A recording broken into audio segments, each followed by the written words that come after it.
जहां लोकसभा चुनावों को लेकर बीजेपी का नया नारा सामने आया।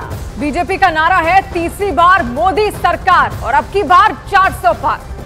तो ये बड़ी खबर, बीजेपी के नए नारे के साथ में लोकसभा चुनाव पर बीजेपी का ये बड़ा नारा सामने आया है। यतेंद्र इस वक्त हमारे साथ जुड़ रहे हैं। यतेंद्र, ये नया नारा 2024 के लिए और क्या तैयारी, क्या जानकारी?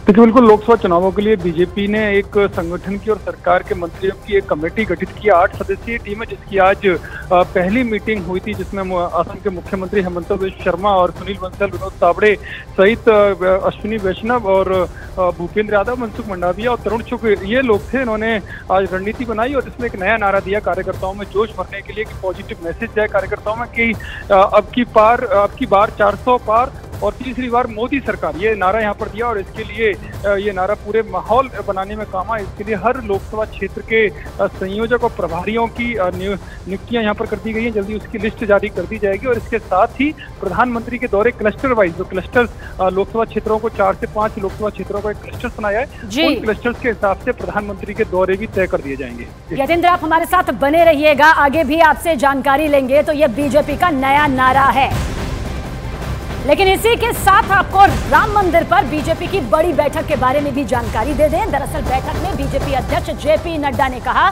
कि अयोध्या जाते समय बीजेपी का झंडा ना ले जाएं और 25 जनवरी से 25 मार्च तक दर्शन के लिए एक मुहिम भी चलाई जाएगी बीजेपी की ओर से, जिसके लिए भी तैयारियां शुरू हो गई हैं।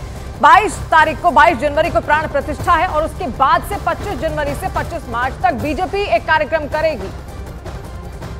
तो ये बड़ी खबर आप तक पहुंचा रहे हैं। बीजेपी के बैठक में जेपी नड्डा का ये बड़ा बयान भी सामने आया है। यतेंद्र, इस बैठक में क्या कुछ बड़ी बातें सामने आई है? खासतौर से बीजेपी का झंडा ना ले जाने की जो बात कही गई है, किस मकसद से की गई है और किस तरह से ये पूरी रूपरेखा नजर आ रही है? देखिए, बिल्कुल आज कई घंटे तक बीजेपी की बैठक चली, जिसमें काफी कुछ रामलला के कार्यक्रम को लेकर मंथन किया गया और रणनीति यही बनी कि पूरे देश भर का आम जन जो काफी अलग अलग क्षेत्रों से, अलग अलग वर्गों से, वो वंचित न रह जाए और कोई भी भेदभाव रामलला के दर्शन को लेकर ना हो।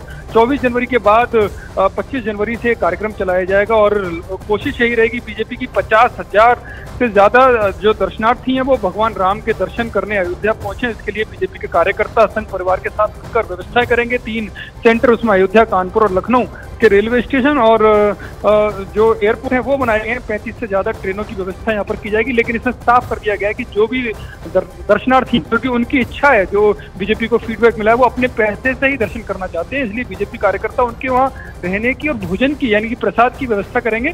लेकिन साफ मैसेज ये भी दिया गया है कि जो भी कार्यकर्ता वहाँ पर होंगे या जो भी दर्शनार्थी वहाँ पर जाएंगे वो बीजेपी का झंडा लेकर नहीं जाएंगे। और इसका एक सीधा सा मैसेज है कि धार्मिक यात्रा होगी, ना कि राजनीतिक, जो कि बीजेपी पर आरोप लग रहे हैं। तो बड़ा मैसेज बीजेपी ने दिया कि उसका राजनीतिक लाभ नहीं लेना चाहती। जानकारी के लिए शुक्रिया।